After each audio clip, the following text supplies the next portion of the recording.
We live? Okay. Hello, everyone, and thank you for joining us for another ASI webinar. Today, we'll be discussing fixing the housing crisis, what it is, how it came to be, and hopefully a few solutions.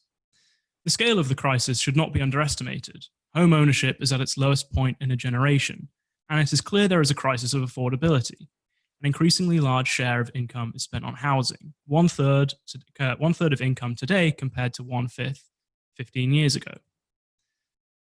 The supply side argument is that it is increasingly unaffordable housing is driven by a supply shortage. With supply decreasing relative to demand, the cost of both renting and purchasing housing, purchasing property relative to average income has risen. This understanding appears to be at the heart of the government's proposed planning reforms, which seek to install greater certainty in the planning process and facilitate reaching the ambitious target of 300,000 new homes a year. However, this has not gone unchallenged. Could it in fact be that restriction, regulation, and constraint have little to do with the supply shortage? That, in reality, the cause can be ascribed to decreased access to credit and higher interest rates on mortgages for first-time buyers, and subsequently that the solution is not in supply-side reform. What are the causes of the housing crisis, and how does it affect different parts of the country? For example, if there is a demonstrable shortage of housing in London and the southeast, where there are solid transport links, amenities, and jobs, surely the crisis in the northeast must be different in nature. Can the government's proposed reforms succeed in both addressing the shortage in the south and levelling up in the north? To answer these questions, I am joined today by Sam Bowman. Sam is the Director of Competition Policy at the International Center for Law and Economics and a Senior Fellow at the Adam Smith Institute. Vera Kichenova. Vera is an urban policy researcher, journalist, and civil rights activist, currently working with Zaha Hadid Architects, and is a recipient of the ASI's John Blundell Studentships. And John Myers, the co-founder of London YIMBY, that's Yes in My Backyard, a grassroots campaign to end the housing crisis with the support of local people. I'll now hand over to Sam to explain whether or not the supply shortage is in fact at the heart of the housing crisis. Great. Thanks very much, John. Thanks to everybody for tuning in and joining. I'm just going to hide myself because I have a cat behind me, and it might be entertaining for you, but it will be very distracting for me if I can see the cat playing. I want to talk about really just one thing today, which is why interest rates affect house prices. There's often a debate in this area between people who think that the important constraint is supply and people who think that the important effect on house prices is demand, and specifically demand that is stoked up by falling interest rates. And what I want to argue is that, in fact, these two things operate like two blades of a scissors, as really in any supply and demand situation you would expect them to. And my argument is that interest rates falling do affect the house prices, the price of houses. They do increase the price of houses as interest rates fall, but only because supply is constrained. So to begin, I just want to clarify that when we talk about interest rates, we're talking about real interest rates. Real interest rates are not the same thing as bank rates, the rates set by the central bank, the Bank of England. The Bank of England really is trying to track real interest rates. It's trying to set its rate, which is the rate at which banks can borrow from it at kind of slight penalty rate, to be close to or at the same as real interest rates. Real interest rates, though, are set by real factors in the global economy. They're set by the opportunities for investment and the amount that people are willing to save or invest in those things. And the interest rate, the real interest rate, is the cost of those two things when the market clears.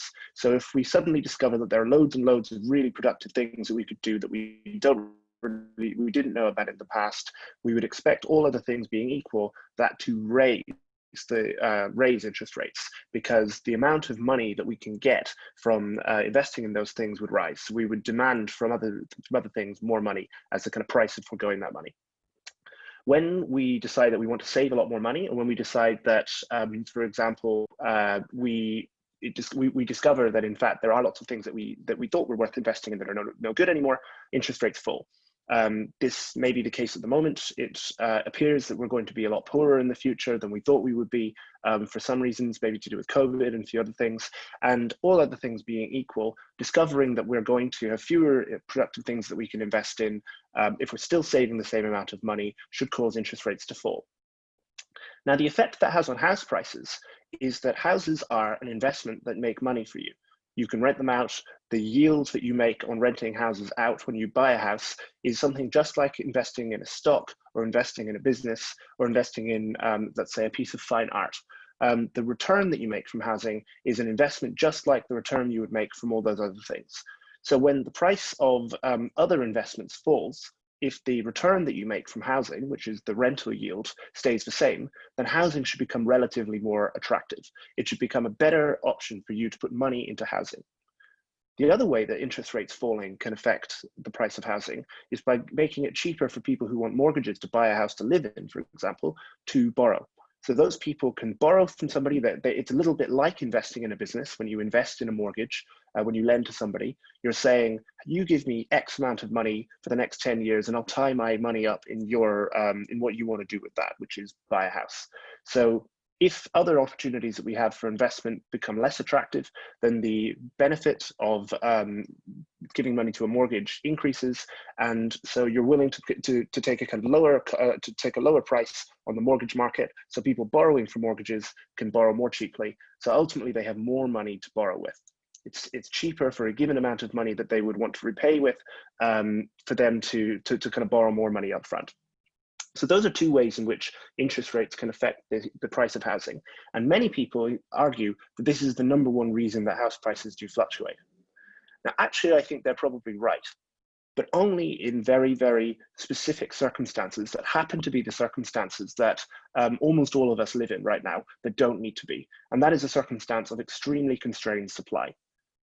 All of the situations I've just referred to, all of the reasons that housing might become more attractive as an asset to invest in, either for mortgage investment or for kind of buy to let, should be the same across all sorts of different parts of the economy. It shouldn't be, there shouldn't be a huge spread between your willingness to lend to somebody buying in Hull or your willingness to lend to somebody buying in London. And there also shouldn't be a huge spread between somebody in London's willingness to borrow huge amounts at higher prices or borrow huge amounts at lower prices just because they happen to be in London. Because if they were willing to borrow those huge amounts just because they wanted to live in London, in a market where supply was unconstrained, we'd have more things built, more houses would be built. It's only when there's a split between, it's only when you can't build new supply, you can't produce new houses to respond to the kind of extra money that mortgage borrowers have to spend on housing, that we'd expect the price to rise rather than the supply to rise. And some evidence for this is that it's only in places where we see the supply of housing actually being constrained by planning that the price seems to rise and fall in line with interest rates. So when we look at historical housing prices in the UK, what we see is up until about 2000, even though London is more expensive, it's pretty much rising and falling in line with house prices across the rest of the country. But from about the year 2000, there's a huge split and house prices in London begin to rise and rise and rise. And this is the case in places around the southeast, especially places like Oxford and Cambridge, but it isn't the case in places like Doncaster or Scunthorpe or other parts of England where demand for housing is less and supply of housing is less constrained by planning, where there's much more land available to build on. And unfortunately, those aren't places where jobs are, so people don't want to live there. We see this across the world. In Tokyo and in Houston, where the supply of housing is relatively unconstrained, we don't see a strong relationship between interest rates and the price of housing. But in places like California or New York, we do see a significant relationship between interest rates and housing. This effect is also visible when we compare housing to durable goods, expensive durable goods, whose supply is not constrained. The price of boats or ships for shipping, the price of airplanes is very, very, very high. It can take a very long time to build an airplane. It can take a very long time to build an ocean liner or something like that. But the price of these things doesn't fluctuate in line with interest rates the way we would expect if we thought all durable goods rose and fell in line with interest rates. Because these things are not supply constrained, when interest rates rise, when it becomes, say, cheaper to borrow and you as an airline investor want to, when interest rates fall, making it cheaper to borrow and you as an airline investor want to kind of borrow more because it's cheaper to do so and have a bigger airline fleet, you just buy more airplanes. More airplanes are supplied by the market. The supply increases, the price ultimately does not fluctuate with interest rates. The reason this is so important is because many of the solutions that people have proposed to solve the housing crisis, when they're misinformed by the interest rate, what you might call the interest rate fallacy, when they see correctly that interest rates affect the price of housing, but they don't realize that this is a second order effect caused by constrained supply of housing, many people think that the solution is to raise interest rates, or is to do something that would make it harder for people to borrow, or make it harder for people to get mortgages, or in some way kind of, I would say, treat the symptom rather than the disease. And the problem is, if they're wrong, and if the real problem is an underlying lack of supply in places that people want to live, because that's where their jobs are, what they're doing is making it even more difficult for people to get those valuable assets that are actually valuable to them because they can get a better job, because they can migrate more easily. And we're not focusing on the real problem, which is the lack of supply in those places. So I don't want to take up any more time. I hope that some of the other panelists, and maybe in the Q&A, we can talk about some solutions to this lack of supply. But this is one of the #1 pervasive myths about the housing market. And it's incredibly important to understand. Housing prices are set like two blades of a scissors, supply being constrained and interest rates changing. We cannot affect the fluctuation of interest rates, but we can affect the constraints in supply. We can liberalize supply and change that so that the price of housing is set a lot more like the price of airliners and ships than it is like the price of fine art. Thanks. Okay, thank you very much, Sam. I'll just ask you one question before we move on to our next panelist. If the private developers actually do have the capacity to address the supply side problem, at what rate should they put new houses on the market? Surely flooding the market with new properties would cause prices to crash, which would not be in their interest. Well, in a competitive market, it doesn't matter if it's in the interest of a supplier for prices to crash or not. That's the way competition works. In a competitive market, you would see new entrants coming in, and if the incumbent housing developers were not willing to produce enough, given the kind of real resources available, you know, the extra land and the people willing to work in those areas and so on, you just see new companies set up and undercutting them, and that would drive the price down. We don't have a competitive market because, or at least we don't have as competitive a market as we could if the supply of land was more flexible in the way that I would like it to be. Because basically one of the key inputs, or if not the key input into building a new house, which is land, is so tightly constrained. So it's much more like, say, you know, the market for electricity, or the market for broadband, where you have extremely tight constraints on the supply of the thing that everybody wants. And then you kind of expect downstream from that to have the kind of competition that we would like. Unfortunately, in some markets, we can't get around that. In this market, we really can, but the key is to liberalize use of and supply of developable land. Okay, if I could pass over to Vera now to talk to us about what solving this problem might look like.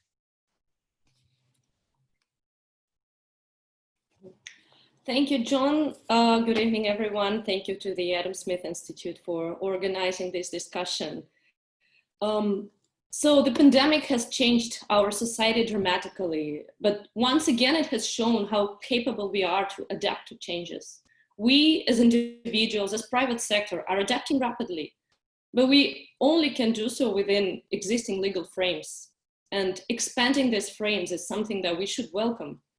The announced housing reform is definitely a good start, but it has two sides.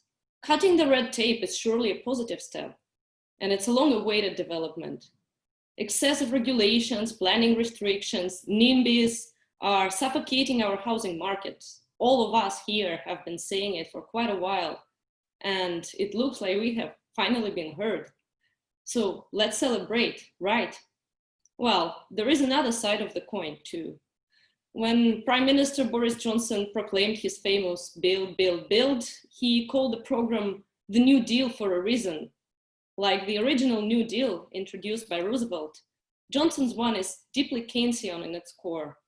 Spending £5 billion of budget money on infrastructure to stimulate the economy, that's a much more questionable aspect of the reform.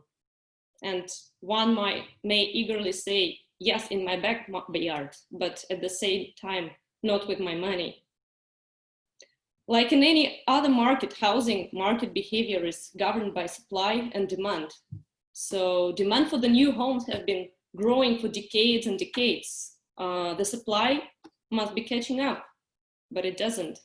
Why? Because the supply side, the developers have been bounded by excessive and inefficient regulation. The planned changes include allowing many commercial buildings to be more easily converted to residential use without a planning application, using what we know as permitted development rights. And it's a perfect moment. We have just realized how many of us are fine with working from home, which means we'll need less office space. A lot of shopping has migrated online, so we need fewer shops. That's just one of many possible ways of delivering new homes relatively quickly. There are low-hanging fruits out there. For instance, the Green Belt. John will probably talk about it in more detail, as it's one of the topics he writes regularly about. There is another one which I'm particularly interested in, microflats. Removing the minimum floor area requirement, and it's currently 37 square meters, can allow young people to jump on the property ladder. And yes, it's not for everyone, but building more microflats is not about forcing everyone to give up a living room. It's about giving more options to choose from. Critics, and often the government as well, take a too narrow definition of affordable housing. Microflats can act as affordable homes too. They can become an important element of the UK residential market. Right now, they are in the gray zone. This week, by the way, modular homes are at the center of the debate. I already saw a question about it in the Q&A box, by the way. So people are discussing whether it's a good or a bad solution, but for whom and compared to what? An optimal model of affordable housing will surely not be discovered in a top-down manner. Innovations are only possible in a competitive, unregulated environment. And lack of flexibility remains our biggest problem. We need a housing reform that increases flexibility, that is, gives the private sector more space for maneuvering, more freedom to adapt, more freedom to address the very different needs of very different people. And we need it now, probably more than ever. What we don't need is rationing, massive tax money spending, and the government telling developers what they need to build, where, and for whom. Thank you.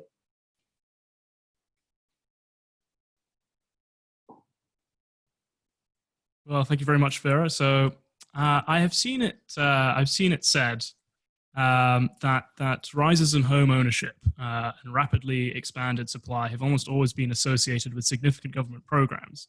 Do you think this is true? And if not, are there good case studies we can point to where policy changes have enabled the private sector to effectively address a housing crisis? Well, there's nothing that comes from the top of my head. So maybe we can come back to this later. That's fine. And you mentioned the pandemic at the start of your talk. Some people have also made the suggestion that we'll see people moving away from living in city centres as working from home becomes a more popular trend. Do you think this is true? And if so, how do you think it could affect the housing market? Well, that's a very interesting question. And as far as I remember, there will be another webinar next week with Adam Smith Institute, which I'm also talking about, which is about cities after pandemic. In that case, it's not the first time when people are trying to mourning the cities, the density, the urban density, the skyscrapers, for example. So if you remember the 9/11 and the fear of terrorism, everyone, if you look at the architects' newspapers and magazines, everyone was saying it's the death of the skyscraper. People are now afraid of density. But our willingness to stay together, to stay in proximity to each other, our willingness to engage in personal conversations, in eye-to-eye contacts, it overcame the fear of terrorism, so it will overcome the fear of pandemic.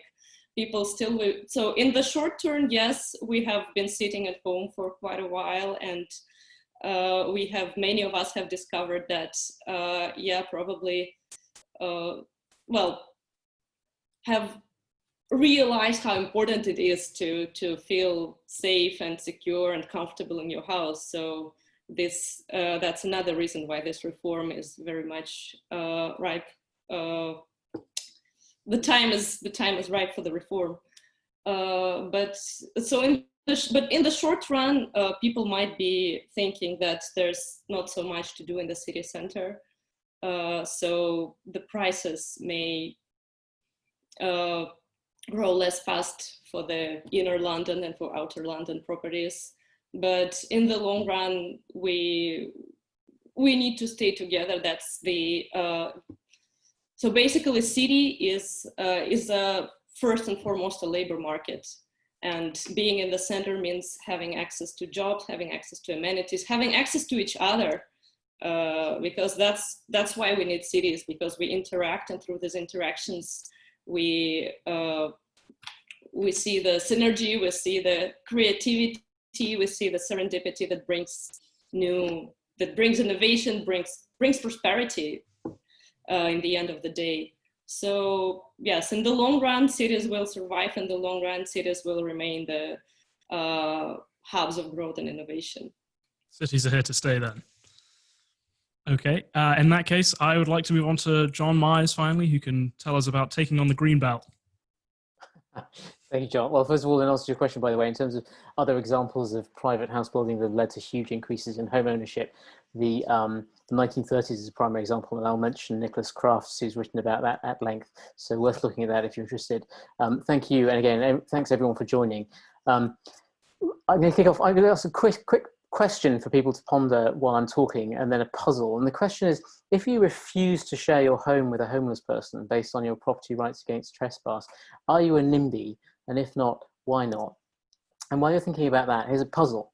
So in 1947, a new central planning system replaced the old rules where you could build nearly as much housing as you liked, wherever you liked, up to a height of 80 feet. And so the price of land that you were allowed to build on soon started going up. So by 1957, people were complaining, and by 1973, they were screaming. Thatcher, Blair, and Cameron all tried to liberalise planning. Think tanks have issued hundreds of reports calling to do the same, but they all essentially failed, and the housing shortages got worse until it's now so bad that perhaps the most eminent economic historian in the country, Nicholas Crafts, thinks we could boost GDP and wages by more than 20% by fixing the planning system to address the shortage. And if you live in the southeast, you're paying rent that's 4 times what it needs to be given the actual cost of building homes. And so the puzzle is, there have been 60 years of ambitious, energetic, bright, well-meaning people, including prime ministers, pushing to fix the system. Why did they all fail? Okay, now for a bit of property porn. Imagine you own an entire village, a beautiful, unspoilt village in the countryside, one of thousands of others, so an economist would say there's perfect competition. Tenants live in the homes in your village and they pay good rents because your village is pretty and unspoilt. Now a builder comes along, offering to build you a cheap, ugly concrete block of flats in the middle of your village. You calculate you'll get lots of rent from those flats in the new building, but you'll be forced to lower the rents on all the other houses in the village because the unspoilt village is what the tenants came for. Overall, you work out you'll be worse off, so you tell the builder to get lost. If you're clever, you'll build some pretty cottages on some scrubland instead. Here's the Greenbelt reference. Now, economics tells us that's the efficient outcome. You've weighed up all the spillover costs and you've decided what makes economic sense. As a large landowner, you've internalized the externalities, they would say. And moving back to the real world, when lots of different people own the homes in that village, the efficient outcome is to make exactly the same decisions about what to build and what not to build. And that is what a good system will achieve. So the answer to the puzzle is the planning system survives so long because it prevents a lot of development with spillover effects on other people. And in that sense, the planning system's controls on development are just like property rights against trespass, or rights to light, or private rights against nuisance. They protect against spillover effects on other people. Ugliness, noise, overshadowing are what economists call externalities, and not addressing externalities is one of the main examples you'll find in economics textbooks of how markets can fail. And the reason that the planning system survived is that 2/3 of the voters, the homeowners, have wanted to keep their current protections against those externalities, just like they want to keep their rights against trespass. And the classic failure mode for libertarians is they sometimes forget that externalities exist. Now, going back to the homeless person you haven't allowed in your home, you heartless beast, are you a NIMBY? Are you a NIMBY if you refuse to waive your right to light and let someone build a wall blocking your only window? Or if you refuse to waive your rights against nuisance and let someone build a piggery next door? If you don't price the externalities, the negative effects of development, you may well find, like that proposed concrete block in your dream village, that development actually destroys economic value. Now, even though the common law imposes protection on externalities, it still achieves growth because it lets people negotiate to find win-win outcomes. That negotiation weighs whether the overall benefits to society are positive. And so the reason why the law of trespass works so well and the planning system doesn't is that the law of trespass allows people to do deals with their property rights. I can give you permission to drive over my land in exchange for payment, and that makes us both happier. But I can't give you permission to build more homes overlooking me in exchange for payment because that's up to the planners. It's not an alienable right. The planning system doesn't allow people to negotiate easily to find win-win outcomes, which is the whole point of the rest of the law of property. And so to fix the system, we just need to make it easy for the people in that village to negotiate to find ways to add more homes that make them all better off. Or in a city, you can let the residents of a single street or a single city block do that with rules to prevent spillover effects on residents of other streets or blocks. Now, these reforms should have a much better chance than the thousands that failed because these new ideas seek to work with markets rather than ignoring externalities and market failure. We proposed those in the ASI paper 3 years ago. The street and block park is now excitingly in the government's white paper. It's a popular way to add literally millions more homes where they're most needed, not to mention overtaking Germany by boosting average wages and GDP by about 20%. If you want to get involved, please sign up at londonyimby.org. Thank you.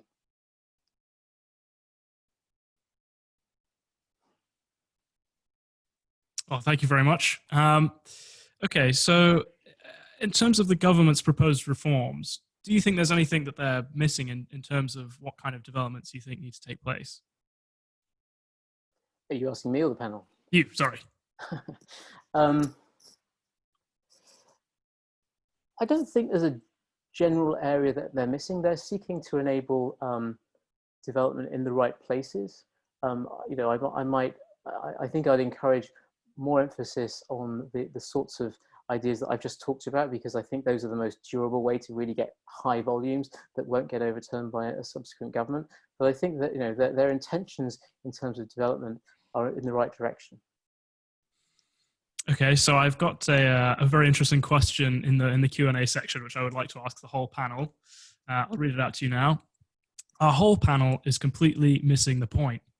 We do not have, so this is point number one, we do not have a private sector housing crisis. Supply and demand of this flexes naturally according to economic conditions. Let that be. Point two, what we have is a public sector housing crisis. Having built around 150,000 homes per annum, the public sector has completely stopped building at scale since the 1980s. The only solution is for the public sector to build at scale again. Discuss. Anyone wants to get started on that? Sure, I'll do that. Just on the first point, you know, I don't really know what you mean by a free market in housing, but I'm objecting to a law that says if you own a piece of land that nobody around can see in the middle of a field, you're not allowed to build anything on it, pretty much under any circumstances. That's the sort of thing I'm objecting to. And I'm objecting to the fact that we can't make it easy for people on streets to do the sorts of deals with each other that John is talking about, so that when there are externalities, we can negotiate those externalities away. I don't care if you call that, you know, if you want to call the current situation a free market situation, fine. Then that means I'm against the free market. I'm in favor of this other situation that I want. The substance is much more important to me than the label.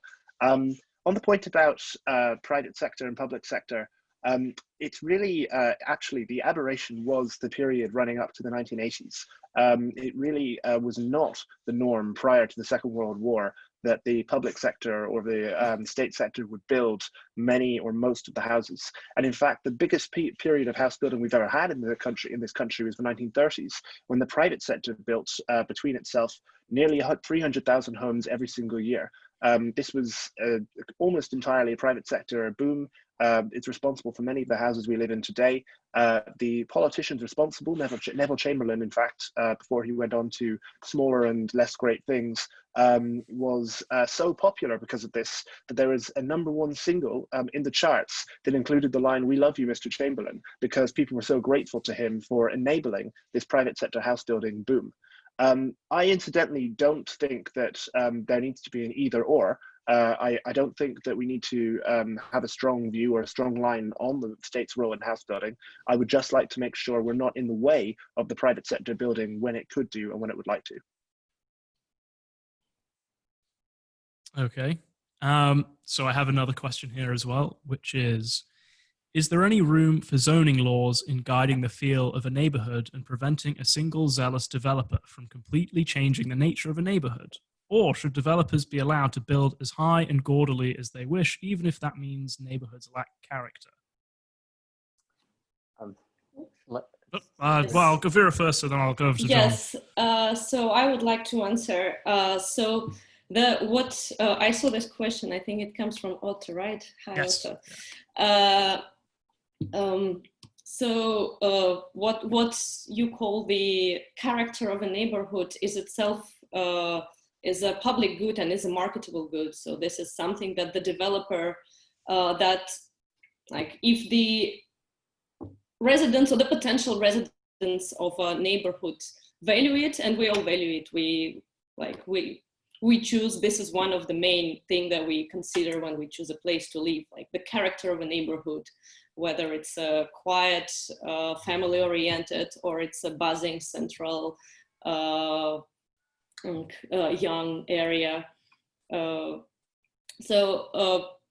If this is something that is very important for the consumers, so the developer will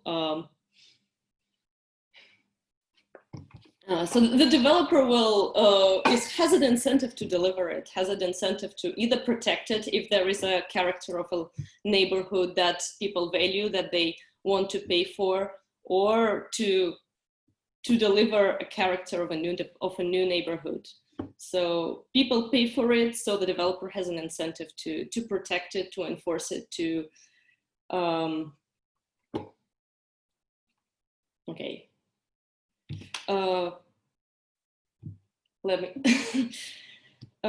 So it's a marketable good. The character of a neighborhood is a marketable good. It is something people are willing to pay for, which means it's something that the developer will be willing to invest in, and will be willing and will have incentive to protect, to sustain, to make sure that it stays the same. Or if there is a demand for a changing character of a neighborhood, then the developer will invest in it changing. So again, it's about externality. And in a way it can work, in some cases it can work better on a larger scale when a developer is responsible for a larger parcel of land. So this is, that's, for example, if you take some of the most admired parts of London, like Belgravia, South Kensington, many of the square gardens were delivered by they were owned by a single landowner and were delivered by a single developer, or by multiple developers who were renting their the pieces of land from a single landowner. So everyone in this chain, the landowner, the developer, and the potential residents, the renters, was interested in creating a good character, creating an attractive area, creating a safe environment.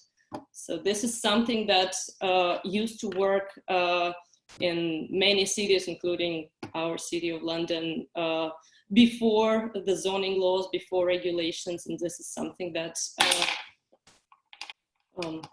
can work in a market environment without excessive regulations now and in the future. John, did you have anything you wanted to add to that? Just very briefly, I think we shouldn't necessarily assume that zoning solves everything. There's no doubt that having a clearer, predictable system will reduce costs. We have a discretionary system, which means people are just guessing about what's permitted and what isn't. You have long appeals. If we had clear rules, that's good.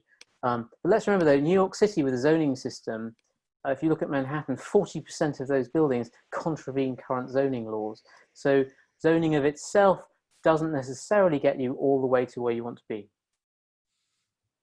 Okay. So I have a question for Mr. Bowman, which comes from our very own Matt Kilcoyne. What happens in the event of negative interest rates in a market with constrained supply? Well, right now, the bank rate is 0.1%. The central Bank of England rate is 0.1%. It's not inconceivable that they follow some other central banks in going to negative interest rates territory. And it's probably the case that real interest rates already are negative. I say that under some advisement, but I think that's probably true.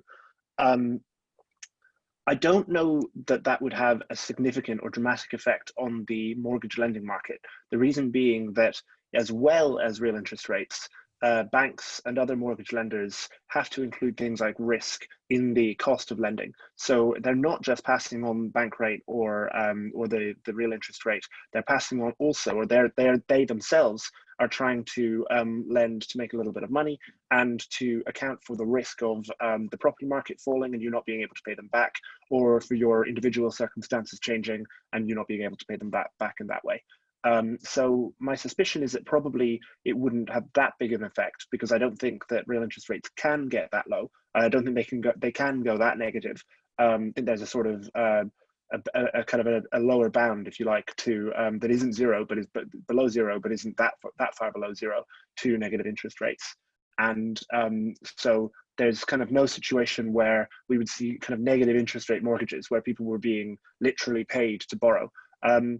You know, we can maybe imagine circumstances where that's the case, and I know that in a few kind of manias that has been the case. In the kind of mania in US mortgage lending in the 2000s, there were circumstances where in effect people were being paid to borrow, but putting aside those kinds of manias, I think probably it would just mean cheaper houses, and I'm afraid, cheaper borrowing, and I'm afraid not cheaper houses, higher house prices. Okay.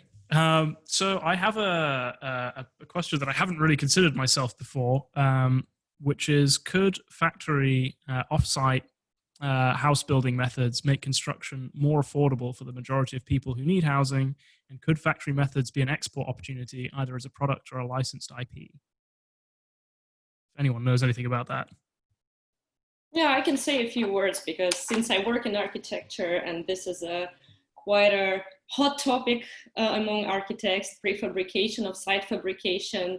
This is often discussed in the context of sustainability, because that's the way to end up wasting less material, among many other benefits. Another benefit is that it can be cheaper, producing homes off-site and delivering them and constructing them also in a quicker way. So yes, this all can be a matter of, it can be one, as I said in my speech, it can be just one of the many possible ways to deliver relatively affordable houses relatively quickly.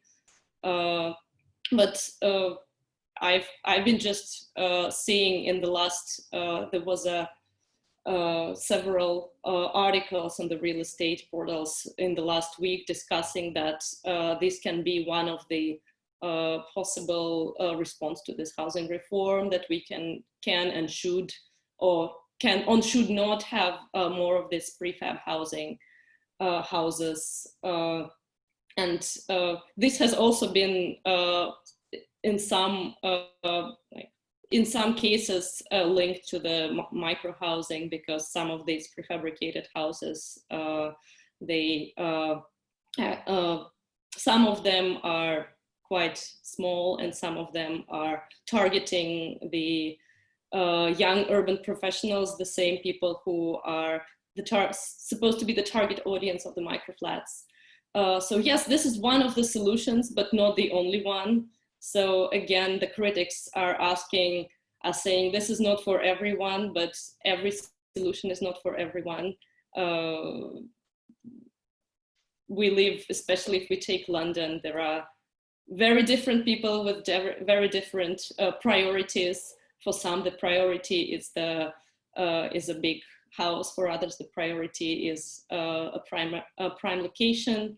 So yes, there is definitely a market share for it, and there definitely shouldn't be barriers to allowing developers to investigate this possibility and come up with some innovative solutions.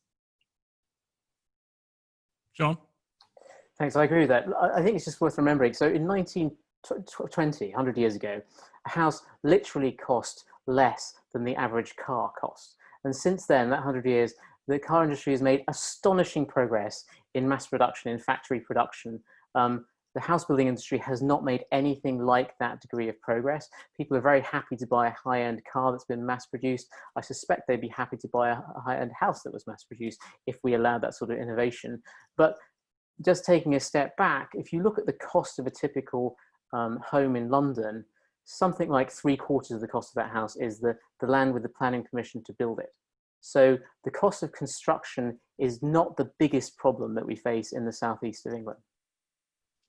There's just as by way of analogy, I'm really supportive of the work that Vera and the ASI do on microflats, and I find some of the objections, they remind me of when in the 1980s you had to wait 6 months to get a post office telephone installed, and it kind of makes me think about, imagine if we had a debate back then, and the question was, you know, should people who wait 6 months to get a telephone installed be allowed to have a touch tone telephone or just a rotary telephone?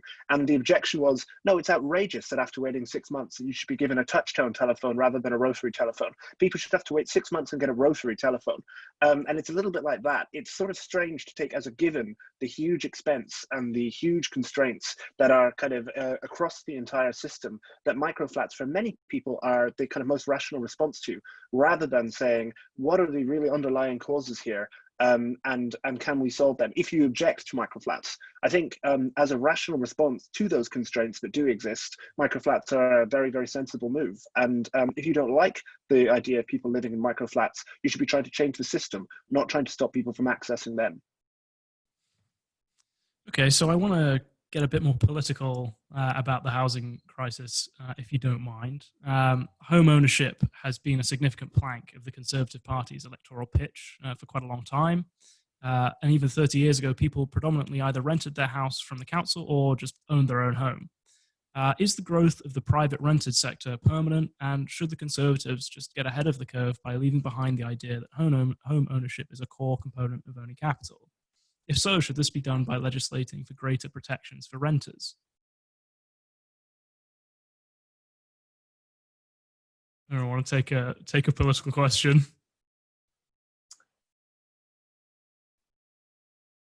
Go ahead. John, have a go. So we're officially tenure neutral. We're not political, and so Sure. I will have well, to. we can move the Tories out of it, actually. We can just talk to- about whether or not private renting is there to stay. But you know, I'd be surprised if private renting disappears anytime soon. I think there are plenty of ways to build plentiful, good, high quality housing that will bring rents down. And to me, that's the easiest way of protecting renters over the long term. And I can see why the Conservative Party would want to encourage home ownership. And so I'd be astonished if they abandoned that as an objective in the near future. Okay. Yeah, so on the specific question, I don't think the Conservatives should abandon home ownership as a goal, but I think that they should be careful that they are talking about home ownership as something that people want and making it easier for people to access a thing that they want, rather than thinking of renters as people who aren't like them and homeowners as people who are like them. The point should be, if you want to own a home, you should be able to, and we should be doing the things that we can to make that possible. The big reason for that, by the way, is not because home ownership makes you vote Tory. It doesn't. It's because family formation is more likely to make you vote Tory. It's people who have families more likely to vote Tory. And when people can own their own home, or when people can afford a space where they can have kids, they're more likely to end up voting Conservative over the course of their lives. That's the real untold story, and I know it was told by an ASI report a few years ago when I was there. But the key point is that by raising the cost of housing and making it harder for people to have kids when they want to have kids, you end up deferring much later in life the point at which people start to think about their lives, their families with children, and so they stop. So because they start thinking about the kind of point where they want to start voting Conservative much later on. So we're in a situation where I think the kind of point at which the average person starts voting Tory is now something like they're in their 40s rather than in their kind of 30s or even late 20s, as it could be if people could start families earlier. And the easiest way to do that is lower housing costs.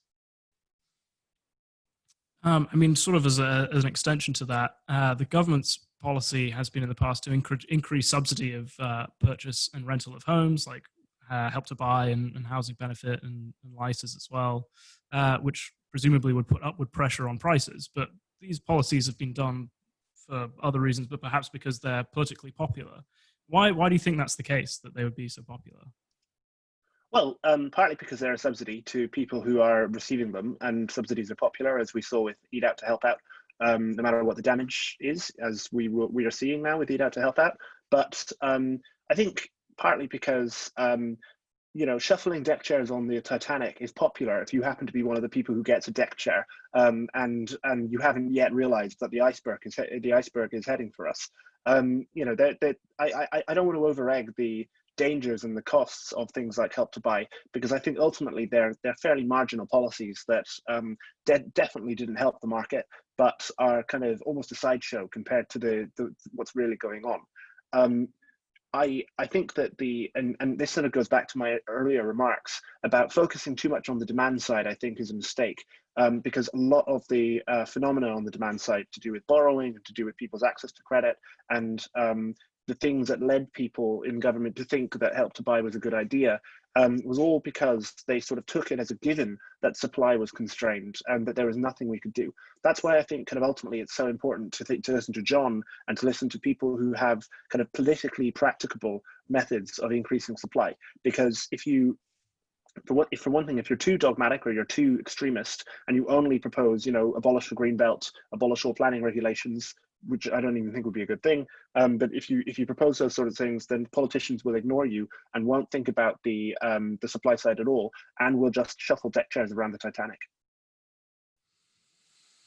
Okay, I did have an interesting question here for all of the panel, but it seems to have disappeared, which is quite annoying. Sorry about that. Sorry, John, I asked a question of that questionnaire, so it's answered, I think, if that's what you're looking for. That's where it's gone. In which case, would you mind if I repeat it to the panel so we could all have a chip in? So the panel's current hypothesis would suggest that at best, house prices stabilize rather than fall. This doesn't deal with current and likely future systemic issues for affordability, for rent and for purchase for millions of people. Therefore, a huge program of affordable and social housing is needed. That means high levels of state intervention subsidy. Does the panel agree? And if not, why not? John. So, I mean, my first question is obviously, where do we put these homes? So we're officially tenure neutral. Like Sam, I don't have a specific view, but you could profitably build millions of council homes in the southeast. It wouldn't take any subsidy at all. That is not the hard part. The hard part is where we would put them, and how you would do that without getting kicked out of office before they were finished.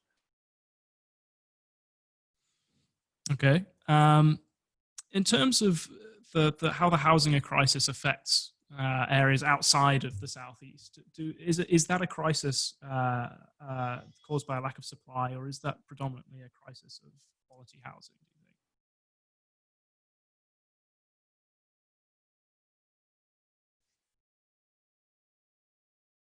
Anyone? So is that a question for anybody? Yes, sorry, that's just a general question, if anyone wants to take it. Sure. I think that the biggest unseen cost of high housing prices is people who would like to move to areas where house prices are high, but are prevented to because house prices are high. one of the effects of this is that you get a real split, a real kind of coming apart of people who've been academically successful in their lives, leaving their peers and people the same age as them who haven't been as academically successful in their lives. First of all, going to university, which is kind of inevitable, but then moving to big, prosperous cities while their peers do not, and their peers are basically left behind. That to me is a much bigger problem than all of them, if they want to, or a kind of cross section of all of people of all abilities or people of all kind of career potentials moving to those places because they want to. And right now we don't get that. So the problem isn't just that house prices are high and so people who move to London, let's say, can't, or spend a lot of money. It's that people who would like to move to London, who cannot afford to do so, are stuck at home. And that means that they're stuck in places where there aren't very good jobs, where they're perhaps deprived of a lot of the kind of social life that they would like, and a lot of the kind of the overflow benefits that come from living in a nice city and kind of living around people of all aptitudes and all kind of career backgrounds of their age. And you end up with a real kind of, one of the kind of costs of meritocracy is this coming apart of society. And so I think we have to bite the bullet and say it's okay if some places decline in population, but we should be very, very, very worried if they're only declining in population of people who've gotten straight A's in their A levels, or people who've gotten an A and 2 B's and things like that, and people who haven't done as well are left behind, because that's the real poison pill, and that's the real kind of poison to communities.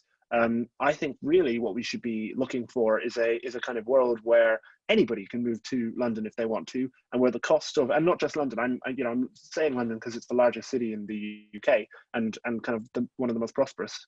But I mean, the same should go for Cambridge, Oxford, Manchester, Leeds, all of the kind of booming, prosperous cities around the country. And right now that can't happen. So certainly there are, but that doesn't solve all the problems. I'm not completely convinced that the solution to the other problems has to do with building kind of state council housing, as opposed to trying to improve the economy in those areas in other ways, in ways that perhaps don't have anything to do with housing. But one of the really, really, really big groups of people that really get completely forgotten are people who would like to move but cannot. Okay, I've got one last question for John here, which is, given the vast difference in price between greenbelt land and land that can be built on, why has no government, local or national, taken the fairly obvious step of selling planning permissions and possibly compensating existing residents? So this has been proposed, as I'm sure the questioner knows, several times, most recently under the Cameron government. And they actually sort of experimented and did focus groups on it. And compensation is slightly difficult in that people tend to perceive it almost as a bribe. They tend to say, well, you're building this concrete block over there and I've got money, but you've just tainted that bit of countryside forever. But if you come to a different arrangement where they decide what designs are acceptable and they get to decide how the money gets allocated and they feel they're in control, that is much more workable. We proposed that through the ASI 3 years ago. There is actually a limited version of that policy already in planning policy. It was put in the following year. And so that can be a workable way forward, so local people actually feel the countryside is being improved by the addition of new housing. Okay, I've got one last question for Sam here as well.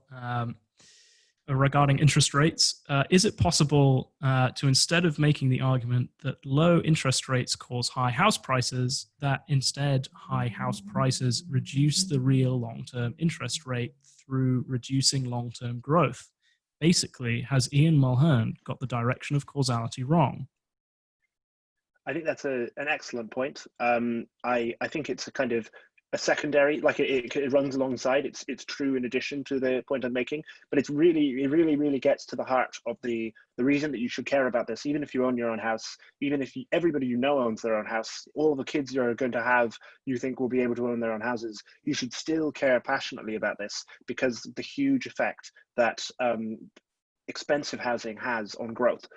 because just like the people I was talking about in my last answer, who can't move to London because they can't afford to do so, there are loads of people who are potential innovators, scientists, perhaps not very well paid scientists, who would like to move to places like Oxford and Cambridge and to London and to Manchester and Edinburgh and all these other places around the country that are innovative and where their kind of contribution could increase productivity and increase the kind of rate at which we come up with new business ideas. There are immigrants from around the world who would love to come to the UK, love to set up new businesses, but can't do so partly because it's too expensive for them to do so, partly because there's a lot of political objection, because when it comes to housing, it kind of is a zero-sum game. Unusually with immigration, it kind of is a zero-sum game when it comes to housing.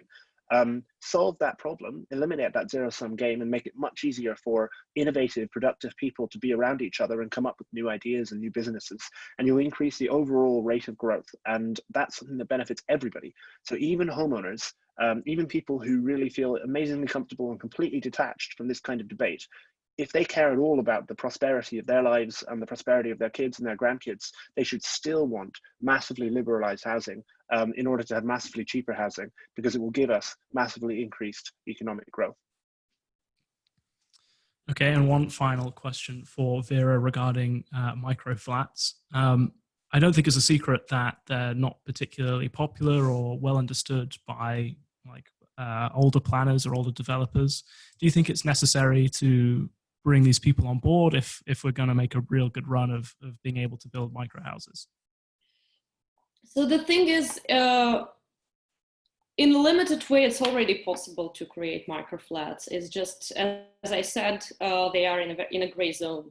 So they can be either created through permitted development rights, which do not require the minimal standard for the minimal floor space standard, or a more creative way. We know the market is always good at coming up with creative ways to overcome the regulations, is the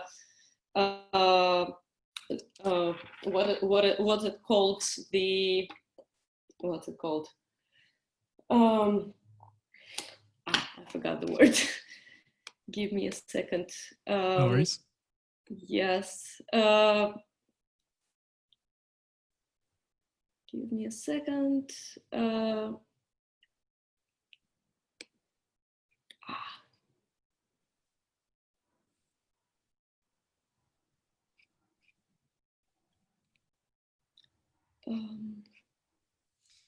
Just a second. Oh, no worries, no worries. So it's give me a second. The co-living development. So things like the Royal, the one in the Royal Oak. It's been in the center of attention in the last few years, and it's advertised in a slightly different way, not just as an affordable way to somehow be able to live in a city, but it is usually sold as a place with its own community, with its own vibe, with a lot of common places, with events on site, with, I don't know, incubators for startups, and all these things, that it's basically something that many young people used to enjoy when they were students, living in a student accommodation, but now they grew up. So it's a thing of this rent economy, the Uberization. It's a sign of Uberization of the whole economy, that we prefer some things to be rented rather than belong to us. So we are happy to live in a smaller flat if we have some shared amenities at the same time. So this is how. That's the way that that it's possible to build flats that are smaller in size than the demanded 37 square meters. But again, when the new London plan, well, not so new anymore, it was introduced 2.5 years ago, was published, it gave a green light to such co-living spaces, but it introduced a lot of ridiculous regulations that a lot of standards that these co-living spaces have to meet at the same time, including that they have to create the sense of community, they have to have a concierge, they have to be rented for a minimum, I don't remember, I think 3 months or so, or half a year. So, which again, limits in many ways, it limits the possibility of developers, of innovators to come up with these solutions. So it's good if we can get on board as many experts, industry experts, politicians as possible. And there is, so some of it's, so in some cases, these are architects who are advocating for this, for that kind of developments. There was an exhibition a couple years ago in London, next to Victoria Station by U&I, a firm that is building such tiny flats where everyone could come and spend some time in a flat like this and make sure that it's all the small, quite a nice place to stay in. And if it's well designed, because it's better to have well designed small flats than people who are splitting their flats between households, well, not necessarily illegally, but ad hoc, which means a much lower standard than in a purpose-built and neatly designed micro flat. So it's good to have as many people on board as possible, but they may get on board for different reasons. Some are more interested in the issue of affordability and social security and equality. Some can be, like architects, can be interested in investigating new ways to deliver new type of buildings.